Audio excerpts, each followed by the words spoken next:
Mic check, 1, 2, 3.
Good morning, ladies and gentlemen. I'm Dave Crouch. This is Policy Talks. We are brought to you about once a month, approximately once a month, by the Williamson Inc., our Chamber of Commerce here in Williamson County. And it is a beautiful day in the neighborhood at Columbia State Community College, and we've got a bright-eyed audience here that I know has some questions for our state legislative delegation. We've really appreciate Dr. Darrell Lampley, who we're going to miss here pretty soon because he's announced his retirement upcoming here in about a month. So shake his hand, and we'll thank him for the courtesy they give us to let us have this show here. It's a great facility for this, and Mary Beth probably gets most of the credit for preparation for this, she and Bob, but Dr. Lampley gives them the authority to do it. Rick will give you credit for helping on all that too. But we've got a TV audience on Channel 3, WCTV, also on YouTube. I know at least one person's watching it on YouTube today. Our radio audience from WAKM, thanks to Tom Lawrence, AM 950. We appreciate Derby Jones and Cassie helping us get the word out through the Williamson Herald. Our panel this morning, again, is our distinguished legislative delegation representing different parts of Williamson County. In order of, and I'm going down the district list in numerical order, but Jack Johnson in District 27, our Senate Majority Leader here in the state of Tennessee, and my next door neighbor and representing almost all Williamson County except for the southern part now, and Dr. Joy Hensley, the senator from Hohenwald, representing the 28th district, and just appreciate you making the drive up here, Senator Hensley, and look forward to hearing from you this morning.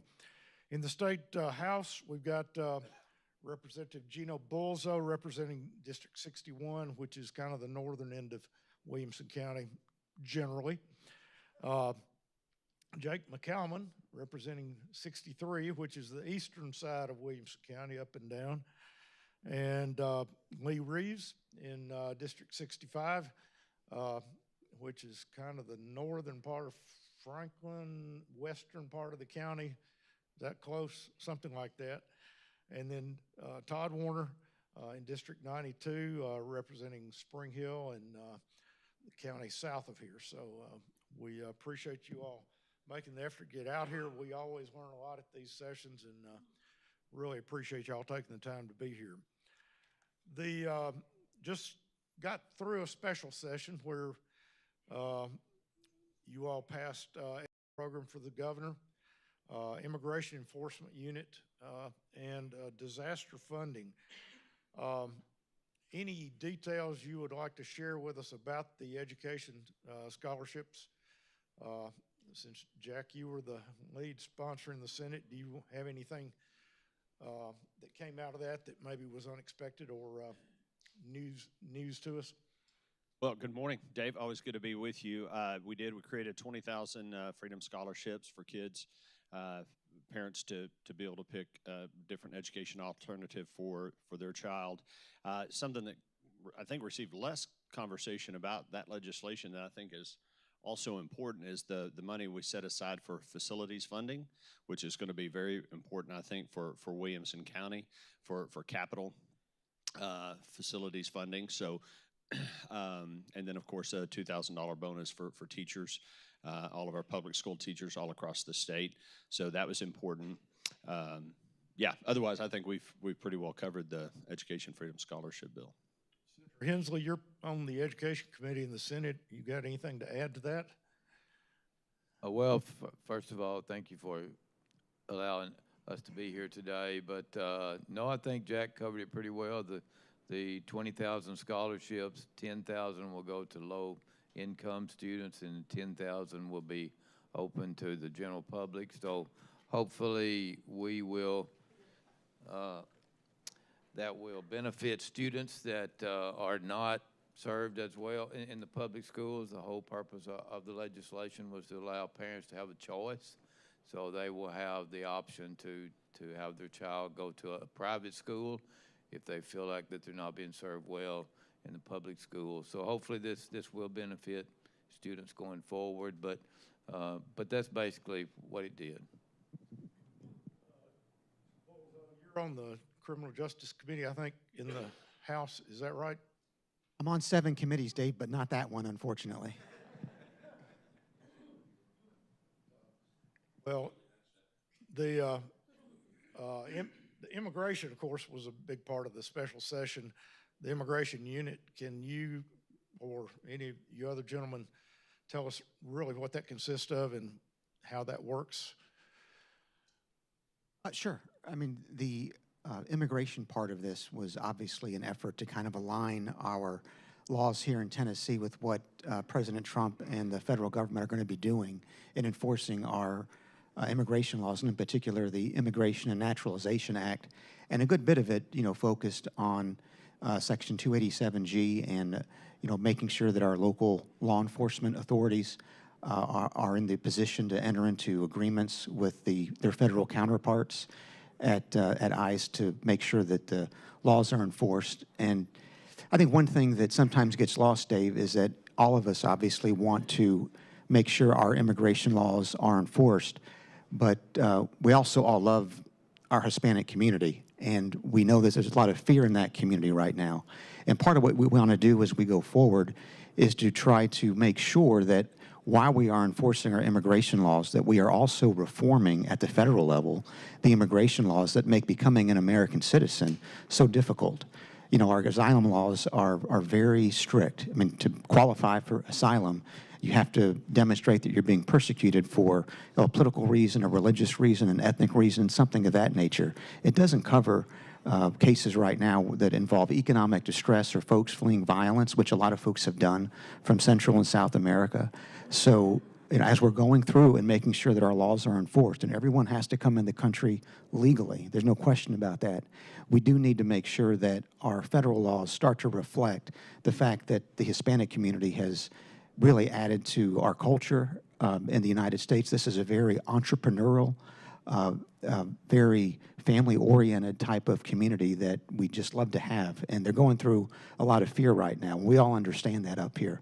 And I'd say that what we did in the special session was necessary, but we also have a lot more work to do, particularly in D.C. So if your viewers can contact our federal counterparts and make sure that while we are enforcing our laws, we reform the process of becoming an American, that would be ideal. Put myself in their place. I think they would appreciate if there was some structure to this so they knew whether they're going to be able to stay or not. Et cetera. So that's good. Representative Reeves, your curveball for the day. Early. Just start out swinging here, but you are on the Education Committee, I understand. You are on the Finance Committee, I think, aren't you? I am as well, yeah.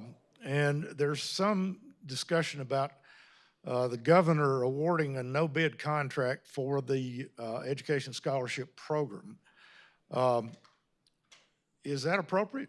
Isn't the government supposed to bid those type of contracts? Well, you're right. That's a curveball. And I know you're known for it. I just don't know how to prepare for it. That's the objective. What I'll say is I'll have to look at that very carefully and figure out in the education and in the finance committees what kind of votes will come in front of us that would address that. And you know, I imagine we'll have testimony around that. And I'd be very interested to hear more about it. And that's really all I can say about that for right now. Anybody else know any more details that would clarify any of that? Jack, What's your source on that, Dave? your favorite newspaper, Jack. Well, there is your mistake.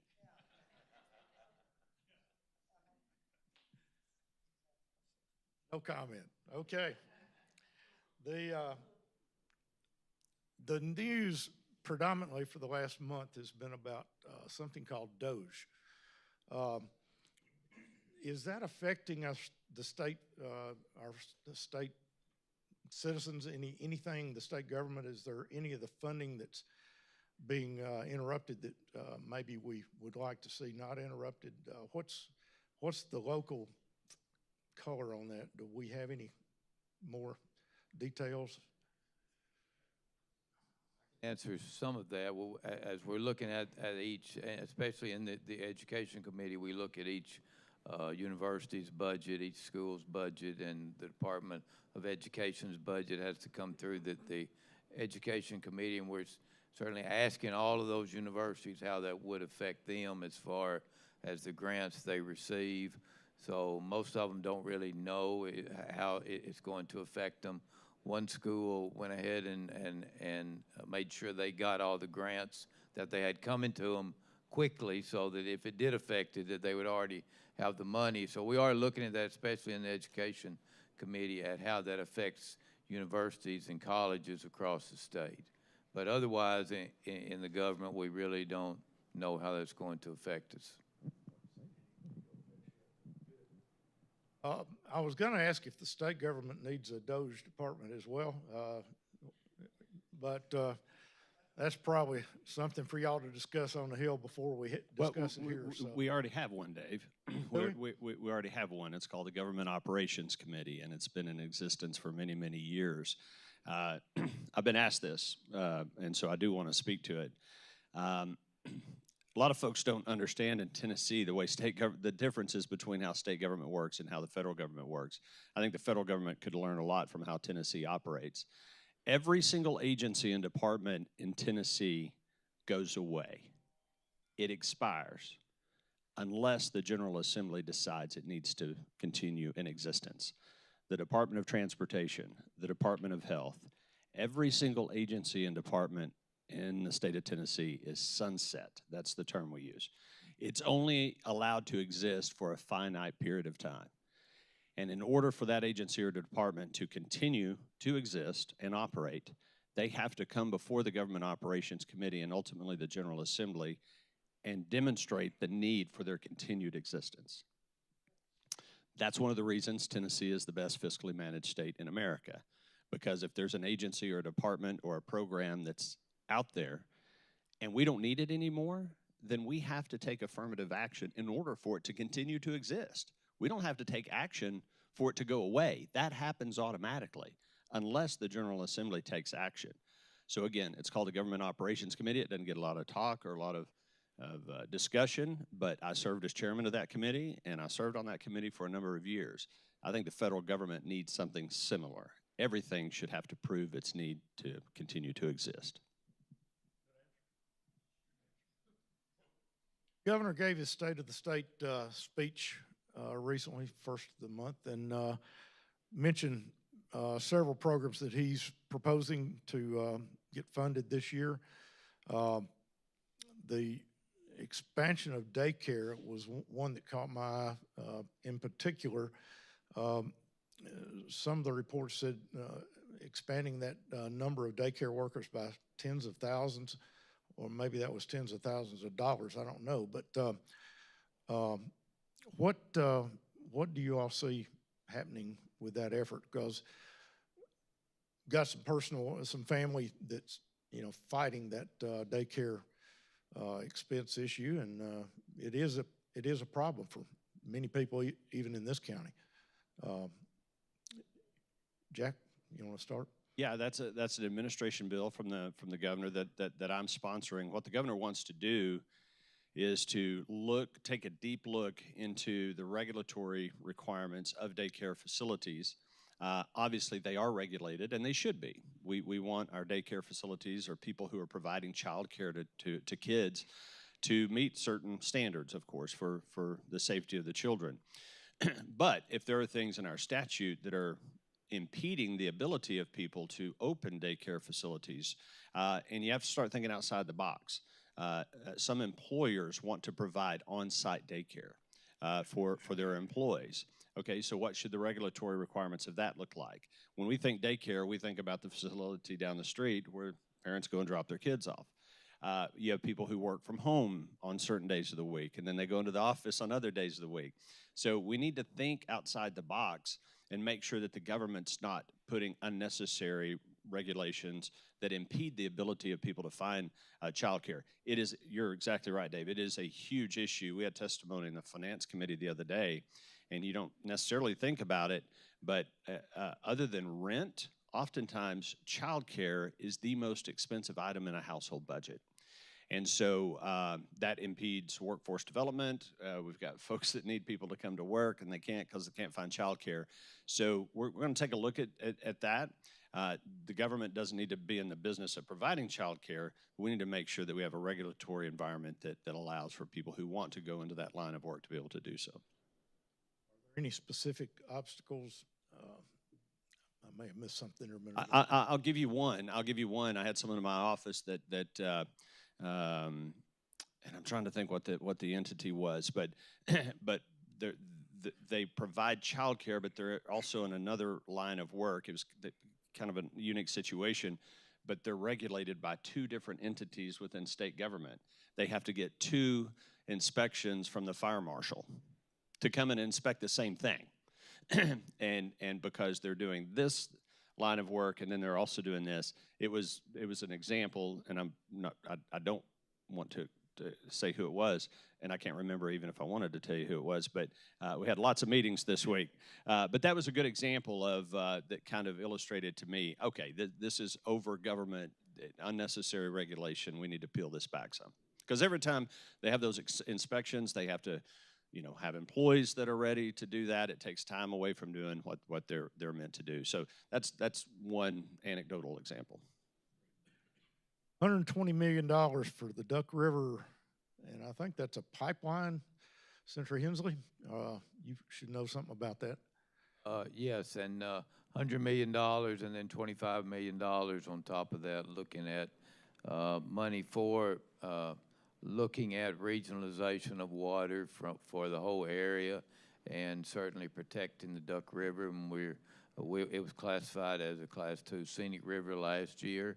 The legislation I was happy to sponsor, and actually trying to make the section in Hickman County this year to be a Class 2 scenic river. But $100 million, we're looking at and the governor set up a new a commission to look at that area, and I'm happy to be a member of that commission. We actually meet for the first time next week, looking at the future of growth in the area and how we provide water for the whole area. And part of that is, and there's several different ideals, and we will certainly look at a lot of things, reservoirs and Spring Hill's looking at a different type of getting water. But the part of that is a pipeline from the Cumberland River, bringing water to this area about 30 miles, but that would cost about $1 billion, but the governor did put $100 million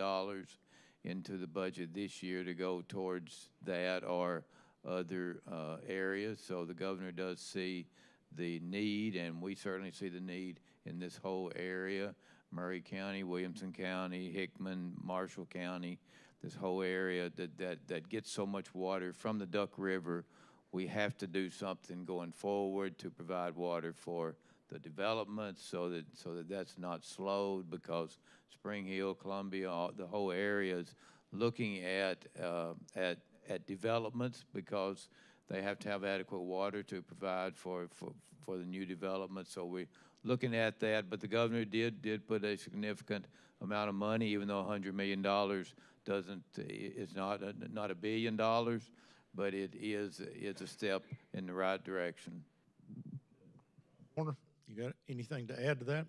Yeah. It affects your district quite a bit. That is my district, and the Duck River runs through Marshall County, and I actually live on the Duck River, and a big supporter of the river, and think we should take care of it.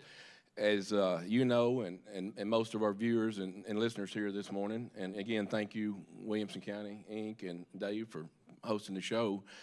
In 1980, or in the 80s, we had a dam that was nearly complete. Actually, it was complete, it's to my understanding. The river, all that needed to be done was the river diverted back onto the dam.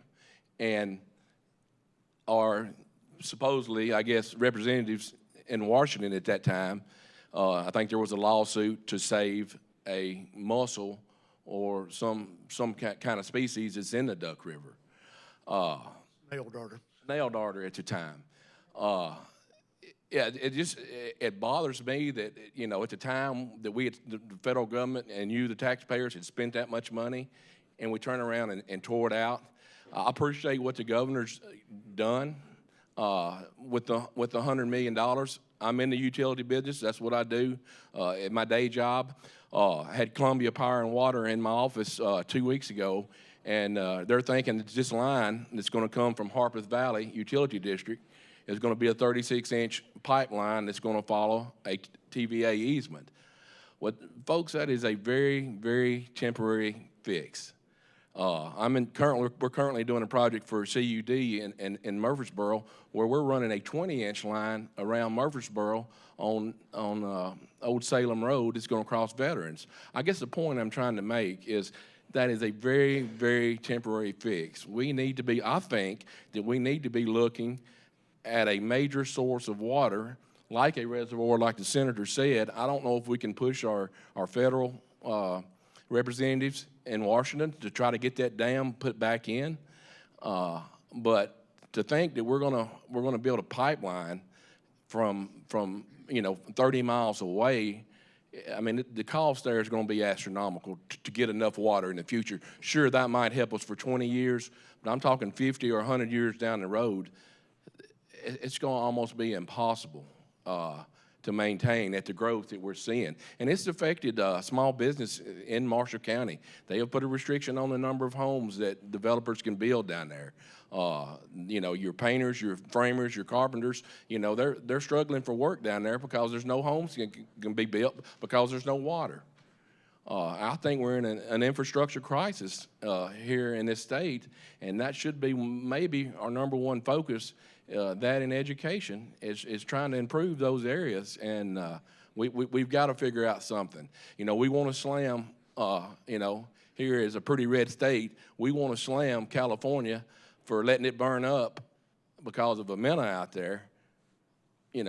We're putting mussels that, are ahead of our drinking water and our ability to grow in southern Middle Tennessee, and I just think we need to do everything we can to look outside the box, and I think the ultimate answer is a reservoir, and we got a representative from Ogle's team here this morning, Rick Williams, and Rick we've talked about that maybe seeing if the Congress could introduce legislation that would maybe put that dam back in. It would also help us on our power needs.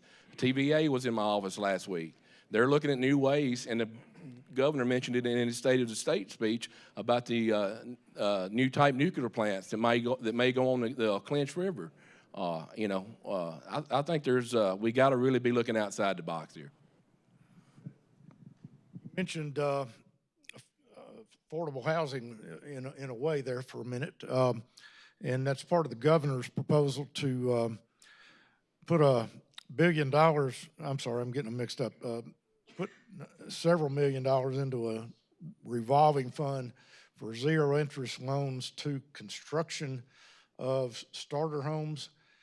Jack, give us the cliff notes of that, and let any of you other gentlemen chime in if you'd like. Yeah, so we actually passed legislation last year that I sponsored to create the architecture of a program to provide for low or zero interest loans to help encourage development of affordable housing. We passed that last year, but we didn't fund it, and that was kind of the plan to come back this year and propose funding for that plan. What the governor's proposing is that beginning in the next fiscal year, we would appropriate $10 million per year for a 10-year period of time. Somewhat unusual. We talk about recurring or non-recurring expenses. This would be a $10 million. Now, you can't bind a future General Assembly, so any future General Assembly could say, we don't want to do that. But you could set up the architecture with the intent of funding $10 million per year starting next fiscal year. And then in the following fiscal year, add 10 million. That would be on a 10-year track. And then in the third year, 10 million a year. So for a period of time in there, I guess about 8 years, you'd have 30 million a year going into this program. Be administered by the Tennessee Housing Development Authority. They do a great job with that. And so in talking to kind of the development community out there, that's something that could possibly be beneficial for them to be able to get some lower cost interest loans for cost of construction and development of that type of thing. It's a lot of money, and so that's what the governor's proposed. We're going to have a very serious conversation about that, I know, on the Senate side, in the Senate Finance Committee, but I think it's a good idea. How much we want to appropriate for it, that number may change a little bit, but that's one way that we can. And again, we already have the THDA. That's what they do, and they do a great job. Ralph Perry and his team at THDA do a really, really amazing job with that. So this would just give them another tool in the toolbox. Road funding. I think he alluded to that. I'm not sure that we've talked about whether it's adequate or not, but there's a lot of money going to road funding. I think $1 billion one time added to the additional $3 billion that was added last year. So 2 years ago, I'm sorry. And and then $80 million a year coming from the tire sales tax. I guess that's a way to catch the electric vehicles as well as the gas powered cars and trucks as well. But how's that going to help Williamson County? Are we going to get to see that money? Is that going to finish McCatcher? Is it going to do the things that are near and dear to our hearts? Jack, you're the lead on that as well. So. Well, you're right, Dave. You articulated that right. 2 years ago, we passed the Transportation Modernization Act and put a historic $3 billion one-time injection, non-recurring, into the road fund to reset the stage here. We've talked about this before, but knowing how passionate you are and many of our constituents are about roads and infrastructure, and we're maybe too much so. We're in a fast-growing area, so it is an issue. Our roads are funded by a gas tax that you pay when you fill up your car, and it generates about $1.2 billion a year. Roughly, Kent, you give me the high sign if I miss, I'm ballpark here. About half of that goes to maintenance of existing roads. So that's repaving and, bridge inspections and potholes and that type of thing. The other half, about $600 million a year, goes to new construction. So that's adding lanes, adding capacity, putting a road where one doesn't exist, like we did with McCatcher on the northwest extension over to West Haven. That's what pays for that kind of thing. But if you add up all the projects we have that have been identified in the state of Tennessee that need to be done, it's over $30 billion. So we've got about $600 million a year on a $30 billion backlog. So obviously that gas tax is unsustainable. We're not proposing to increase that. We did increase it a few years ago, and that was the right thing to do, and I supported that. But it's not. We're going to continue to have it, and that's going to continue to go there. But we have to start thinking about other ways to get more money into that. That $3 billion from 2 years ago was a good start. That was a $3 billion injection. The governor's proposing another $1 billion injection into that fund, and as you said, $80 million recurring from the tire fund. We're going to continue to look at those things. The other thing we did with the Transportation Modernization Act is streamline the way these projects get done. It shouldn't take 7 or 8 years to do an interstate project. You ought to be able to get that done in a much shorter period of time. And with the Transportation Modernization Act, we did streamline that and make it easier to get those projects done. So there's a lot going on. Your question was about Williamson County. All that money going into that fund means they can do more projects. TDOT has their methodology for prioritizing projects all across the state. They first look at safety, then they look at congestion, and then they look at economic development. And so obviously when you have instances like happened in Northeast Tennessee, where entire interstates were taken out, bridges are gone, that's obviously going to be a priority for them. They have to go back and get those roads back into service. So we're going to continue to do that, try to be creative about ways, but adding more money into it is going to get more projects done. There are a lot of projects in Williamson County that are on the list at various levels of priority. So the more money we can put in, the quicker we can get those done, the quicker we'll get to those projects in Williamson County. Jake McCalman, I think you're our only representative on the Transportation Committee in either chambers this year. Happy to be here, Dave. Thanks for coming. Are you going to have any influence on where any of that money goes? I will certainly have a vote on anything that comes through transportation, and anything that is going to help grow and support our infrastructure, I would be voting in support of. Twist their arms a little bit if you can. Little legislative jiu-jitsu. You and Todd need to gang up on and get that bottleneck between Saturn Parkway and 840 dealt with. Senator? I'd just like to add that we also put a fee on electric vehicles 2 years ago, so that generates some more funding for the highway fund. So electric vehicles that don't pay a gas tax, felt like it was the fair thing to do, to put some kind of fee on those when they did the registration, and those registration from tags already go into the highway fund.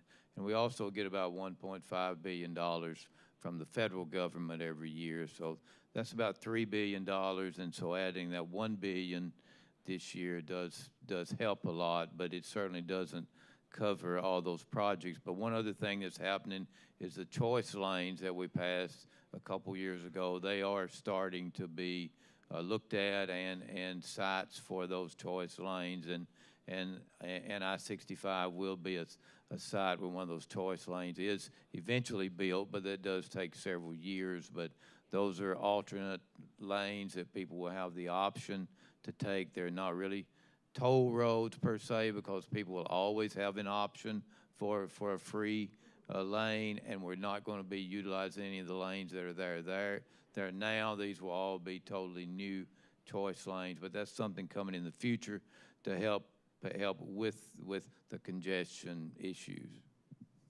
Got the transportation lobby over in this corner this morning.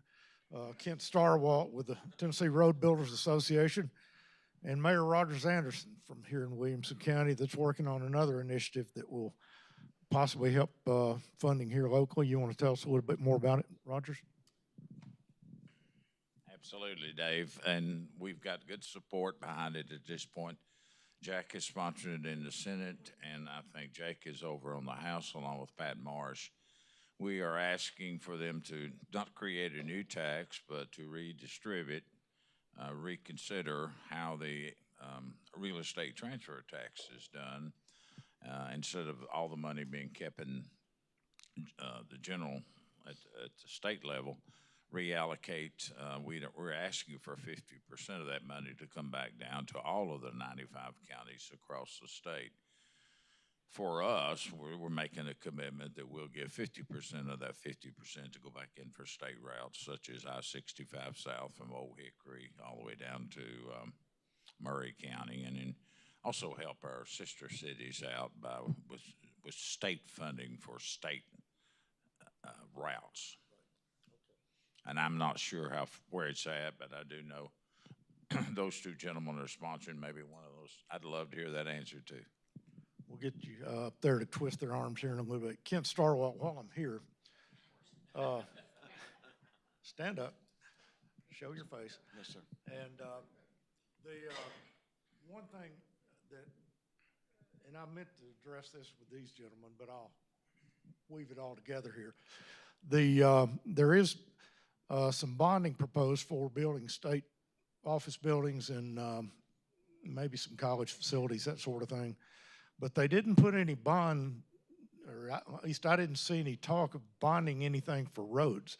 Is the road builders warmed up to that idea any more than it did a couple of years ago when I asked you about this? No, sir. The real issue is ultimately how much that bond is and then how you pay for it. We have concerns about, multi-billion-dollar bonds that are paid over 20 years because of its effect on the program in the out years. Unless you have a growing revenue source on that back end or have a dedicated source to pay for those bonds, we get concerned that again, in those out years, you're not going to have the available dollars to meet the needs that would be out there. So, not yet. No, sir. Sorry. Any of you gentlemen like to respond to that? So we're very proud of the fact in Tennessee that every square inch of asphalt we have in the state is paid for. We are a pay-as-you-go state on our roads, and we are going to stay that way, at least for the foreseeable future. That's very much the sentiment in the General Assembly. It may sound contradictory. I don't believe it is. That's a fundamental principle. What is it in Georgia? It's, 30–40% of their budget that they get in is to pay debt service on roads they built 15 years ago. And we don't want to be in that situation in the state of Tennessee. So we're a pay-as-you-go state, but we're showing our commitment. Again, in 2 years, $4 billion. That's a lot of money to go into that road fund, and we're going to continue to find ways. The governor did propose bonding some capital projects for some buildings, and we're looking at that. And I think that I support that. I support using our AAA credit rating that we have, very favorable interest rates on buildings. University of Tennessee needs a new chemistry building. I've toured it. It's really pathetic. It's bad, but a chemistry building's very expensive. That's a project that I would support bonding and paying out over time. We have Matt Largen back here in the back, kind of trying to stay invisible. But Matt, you mentioned a program before the show, and honestly, I couldn't remember what it was by the time we got to a slot up here. Tell us what you're interested in. Well, yeah, this was in the Governor's State of the State address about the Office of Innovation. I'd love to get your all's thoughts on that, what that means for the future, both of the Tennessee economy and Williamson County specifically. Who would like to address that?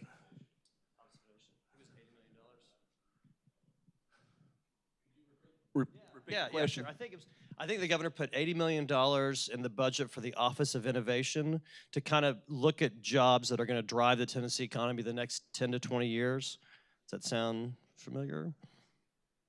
Okay, I'm looking if anybody, I don't want to hog all the conversation. Yes, he did. Hog away. All right. So one of and this is consistent with something Tennessee has done for a number of years. We have Launch Tennessee. You guys are very familiar with Launch and trying to leverage these incredible assets we have at Vanderbilt and University of Tennessee and some of our other institutions of higher education where they are developing and creating incredible technology and all this just really exciting stuff, because we want Tennessee to be an incubator for some of this new technology. We already are in healthcare in many ways. It's a huge part of our economy. Nashville and Middle Tennessee is known for its healthcare innovation. We have Oak Ridge up in Upper East Tennessee, which is doing cutting edge stuff with regards to nuclear power and other things that they do. And so what the governor's wanting to do is through the ECD, Economic Community Development, is to support some of those efforts. And that's what the Office of Innovation will do. It'll build upon some of the existing architecture we have to as you said, to drive those jobs of 20, 30 years from now. I mean, we're great in tourism, we're great in healthcare, we're great in agriculture, You know, but we want to diversify into. And by the way, if you didn't know, XAI, which is soon to be the most powerful computer on the face of the planet, being built by Elon Musk, is in Memphis, Tennessee. I toured it, and it is incredible. I mean, so right there in Memphis, Tennessee, bought an old Electrolux factory, and there are not a lot of reasons they picked that site, but literally in the state of Tennessee, going to employ lots of people. It's already up to about a $12 billion capital investment, no state dollars at all. And when it's all said and done, it's probably going to be closer to $60 billion that Elon Musk is investing in Memphis, Tennessee to build the most powerful computer on the face of the planet. It's pretty exciting and a little scary. Fascinating. Rick Williams, field representative for Representative Andy Ogles. Have you got any comments about any of the issues that we've been talking about? I just want everybody to know who you are. That's why I'm over here. Thanks. It's dangerous to know you and be in the audience, that's for sure. No, I was interested in what Representative Warner said about the possibility of the Columbia Dam because, and some of y'all up there maybe help me out, the $100 million that Governor Lee's talking about, that's just seed money to start planting the pipe, is that right? Maybe Yes. Joey on the Yes, Finance that's Committee right. could answer that. Yes, that's correct. That's seed money, and it'll take a lot more funding for the project. Does anybody estimate what the total cost would be? The project for the pipeline is about $1 billion. I like the idea of what Representative Warner said, maybe trying to build the dam. I mean, he's discussed that with me, and I find a lot of support in Murray and Marshall County for that idea. Since the land is still there, it's under the control of the TWRA, and so nobody that lost their farm ever got it back. And it certainly would solve our problem for 100 years and not just a few years. So anyway, I'm going to discuss that with Representative Warner some more. Sounds like a logical thing to do. So we're running toward the end of our hour. Bev Berger had her hand up in the lobby this morning before the start of the show saying, I've got a question or comment. Well, actually, we've got a little more time than I thought. But stand up so everybody can. Thank you. Bev is alderman from the city of Franklin. So we look at these bills and say how will it affect our cities. First of all, you said TDOT looks at priorities of safety, congestion, and economic development. Franklin, all of Williamson County, meets all those three criteria because we are an economic driver for the state of Tennessee. So we need to be paying attention to that economic development. There's a bill that will allow elected officials to attend meetings virtually as long as there's a quorum. I totally hopefully that will pass, but there could be some limits on that, you know, so many times a year, but people have to travel for business. Sometimes we're homesick. We had an alderman who had surgery, was home, so they should not have to they disenfranchise their constituents by not being able to be there. There's a joint resolution to change the Constitution to allow municipal courts to have excess fines over $50. Please, because these things do not work in our cities when we cannot put a significant fine on people. And then there's two other things. We would love to move to using U.S. Census to that estimates our update for our city population numbers. This is way better and more fair and less costly and time-consuming for the cities. And then there's a flag bill, I believe, and I hopefully we'll be able to protect our city flags, our season and major holiday flags that we have up and down Main Street. I get the reason for that bill. And then the two other things. We have an increase. There's a lot going on here. Increase in liability caps on cities. I'm not sure that's a good idea. I don't understand that. And Representative Lee Reeves, you had something about immigration bills. Well, there was something that was more on the positive effect. Could you speak to that? I want to understand that. Thanks. Sure. Yeah. Immigration's been obviously something that we've been talking about recently and did some things in the special session for, it's primarily a federal obligation, but there's things we can do at the state. I've got two bills. One is a caption bill right now. I'm working on the final language.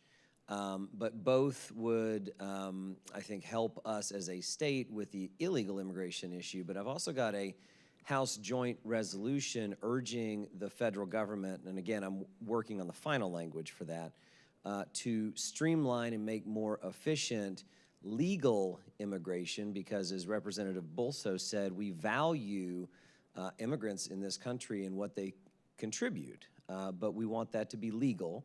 And right now, that process, in my estimation, takes too long and it is too costly. And so we'd like to find, or we'd like the federal government to find ways to make that more efficient. So thank you for that question. Anybody else want to respond to any of Bev's questions? I can take one of the issues, because Bev raised, obviously, several very good issues. But, yeah, got a list. Let me take He's always got a list. I'll just take the one on public utilities, public entities. Because, back in 1973, the state adopted the statute called the Governmental Tort Liability Act, which waived immunity of local governments to be sued for negligent acts, such as some city official running through a red light and hitting someone, because historically you were not allowed to sue a governmental entity unless the governmental entity agreed to be sued. That's true for local governments. That's true for the state.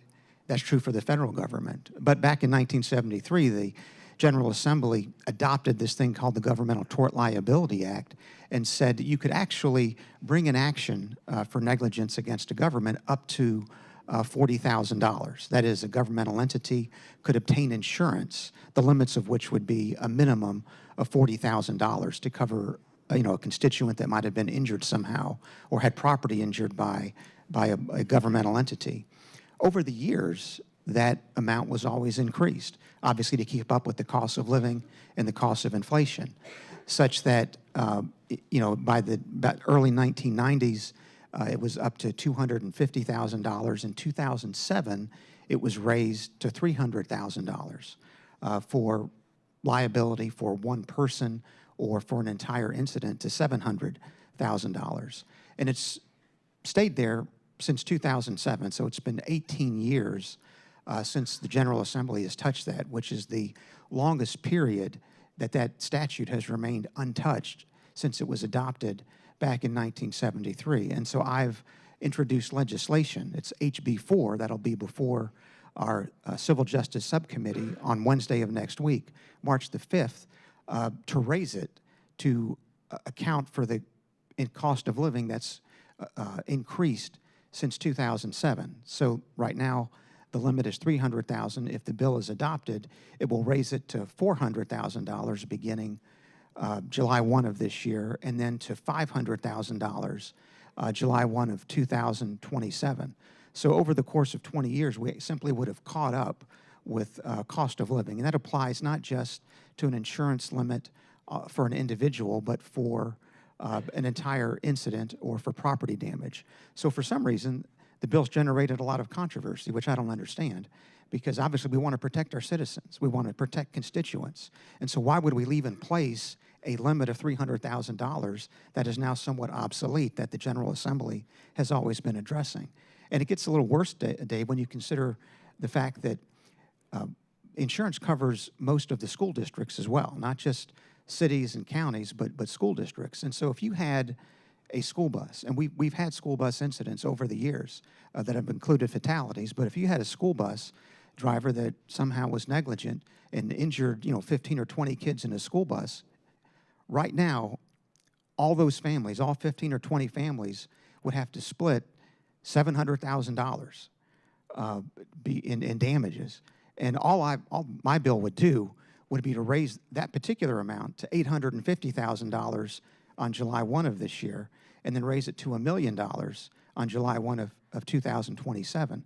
So I certainly appreciate Bev's question, and I hope that we can get all of the constituencies behind the bill by next Wednesday, because it's something that actually helps constituents, it helps citizens, and it's a responsibility we have to make sure that our citizens are protected first. And I'll point out that some of our insurance pools have already recognized this. There's one called PEP, Public Entity Partners, and a lot of folks aren't aware of this, but they're actually charging cities who are their clients, their insurance clients, premiums for $1 million in catastrophic medical expense coverage.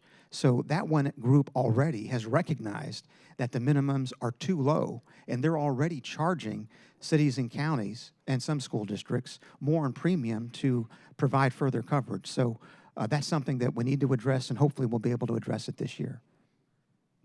A lawyer could appreciate. So thank you, Gina. Rick Graham, former mayor of Spring Hill, and now Office of Advancement. It's very small print here at Columbia State, and doing a great job. You've got a question. I do. What would a mayor from Spring Hill ever talk about with transportation? Choice lanes. And this is what I'm hearing is TDOT's thinking about I-24 corridor versus the I-65 corridor and doing one or the other first and then wait and see how that goes and then do the other.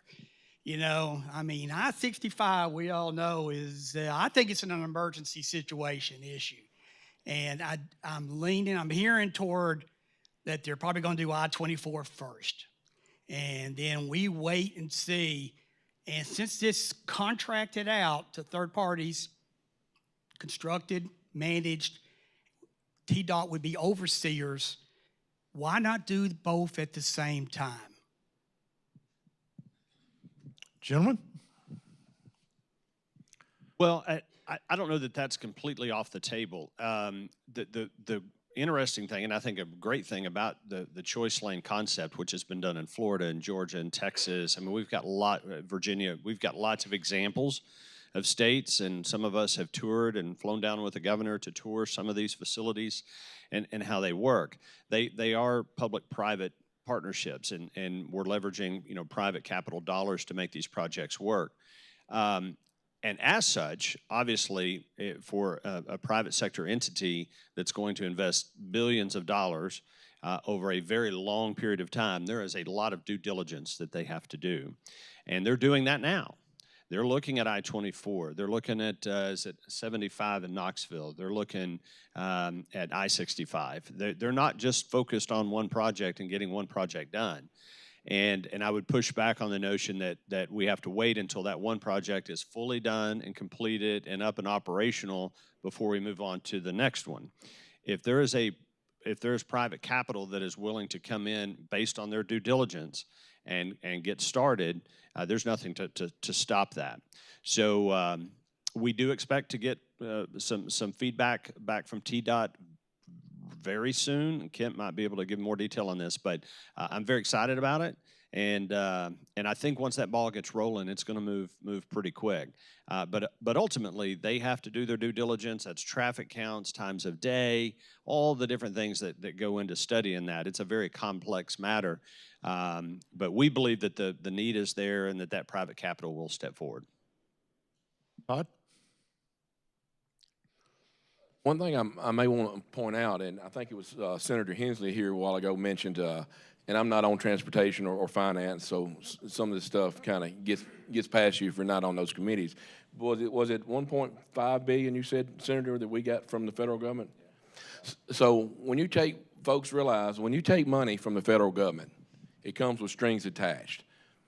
There's a traffic light in Lewisburg that's been approved by TDOT to go at the end of Morrisville, at the end of Ellington Bypass and Morrisville Highway.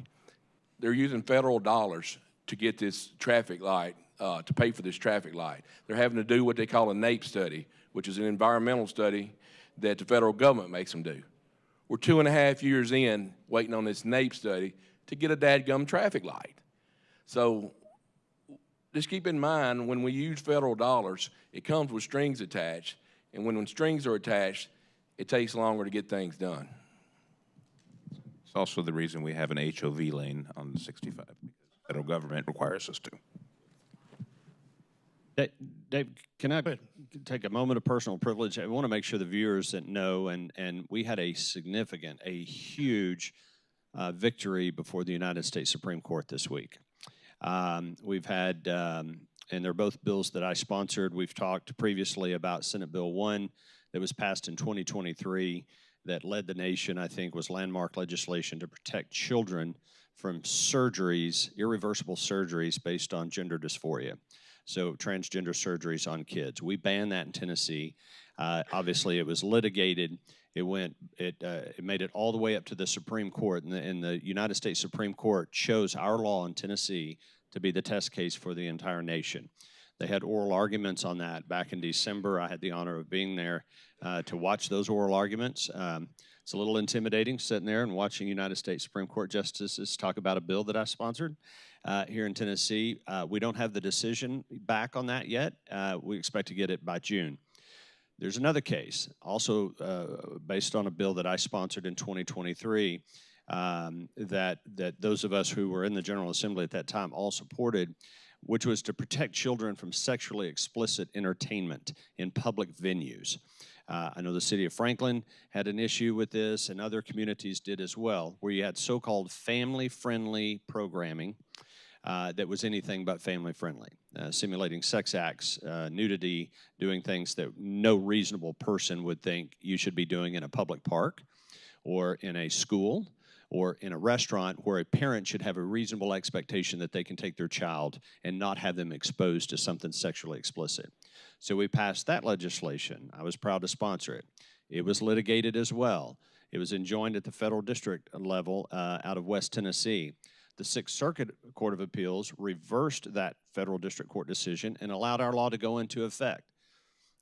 The plaintiffs appealed that decision to the United States Supreme Court, and they declined to take the case up, which means effectively the decision of the Sixth Circuit was affirmed.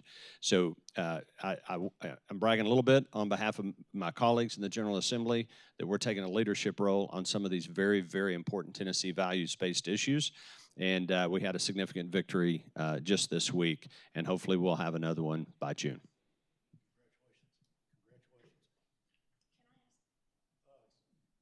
One thing, we've got a meeting Tuesday night that I know most of you probably know about. Would any of you, it's Williamson County Republican Party is having a convention to elect officers, I guess it is, for the next 2 years. Who can explain the issues on the table there between the two groups that are proposing a slate of officers?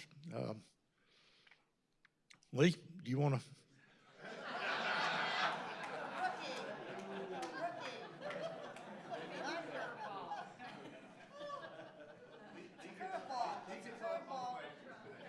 Are 2 curveballs allowed in one session? Okay. You know, you're a rookie. Still so got 4 minutes left, Lee. I mean, he could throw another one. We pick on rookies here, just That's like they do in Nashville.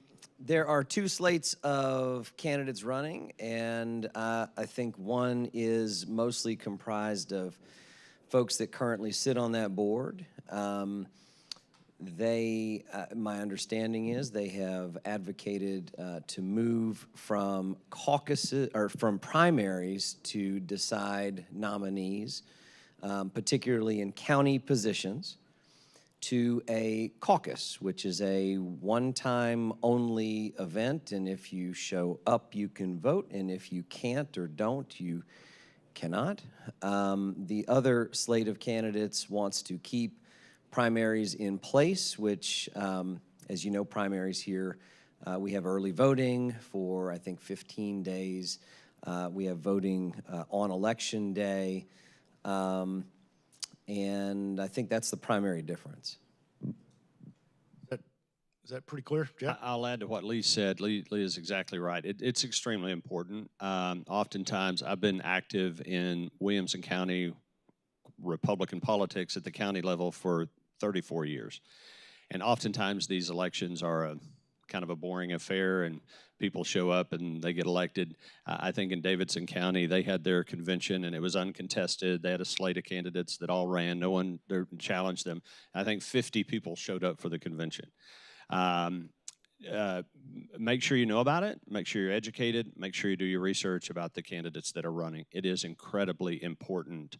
You do have to be what is referred to as a bona fide Republican in order to be able to participate in that convention. And it's a simple test. Have you voted in at least 3 of the previous 4 state or federal Republican primaries? And if you're not sure about that, you can call the Election Commission and they can very quickly pull you up and let you know if you are a bona fide Republican candidate. If you are, and even if you're not, you're certainly welcome to attend the convention, but you wouldn't be allowed to vote. So either way, make sure you're educating yourself, talking to your friends, and you get to know everything you can about the 2 slates of candidates and show up. And it's just as important as it is to show up and vote for President of the United States. This is a very, very important election. So make sure you know about it and show up and participate. Let me just add one thing to that, Dave, and that is that, I mean, the local county party is very important and does very good work. So to those of you out there who are not already members of our Williamson County Republican Party, please go online and join. It only costs $50. The money goes to a very good cause, and then show up on March the 4th and express which candidate you'd like to support. Where is this going to be? Cool Springs Marriott, Tuesday evening. You can pre-register, and it's easy. We can tell you how to do that. It's very easy to find online. You can pre-register for the convention. It's the Cool Springs Marriott. I believe you have to be there and checked in by 6 p.m. And so, but again, you can find the information about it online, or we're happy to help you with that. Gentlemen, so thankful for you all taking your time to be here. There are other things I know y'all could be doing, but the fact that Bev, we got 30 seconds. So just want to thank you all for being here and taking the time to share all these things with you. A lot of other people work hard to make this happen, particularly Columbia State, Dr. Lampley, Mary Beth, Bob, WCTV, Creed Henderson back there behind the screen makes us look good every month and does a great job with the TV production. Tom and the team over at WAKM get us out on WAKM as we are conducting the forum. Williamson Herald, another good partner in this effort, and we appreciate their help, Derby and Cassie Jones. AT&T is a financial a contributor to the effort. Vanderbilt University, Brady Cannon sometimes is here. There he is. Appreciate your help there. And again, the most important lady in the room, Terry Rimke, back on the back row. Raise your hand, Terry. Brings the coffee from McDonald's every time, and we appreciate the line leadership group allowing her to do that. So, and of course, the chamber staff, quarterback Kel McDowell on this effort, Matt Large, and of course the president and CEO. And all the other team, we appreciate all you do to make it work. Out of time, sorry. Got to raise your hand a little higher next time, and we'll get to you. Hope you'll all be back March 28th. We should be back here, and probably a lot more activity between now and then than there was between the last 2 sessions. So take care and come back to see us.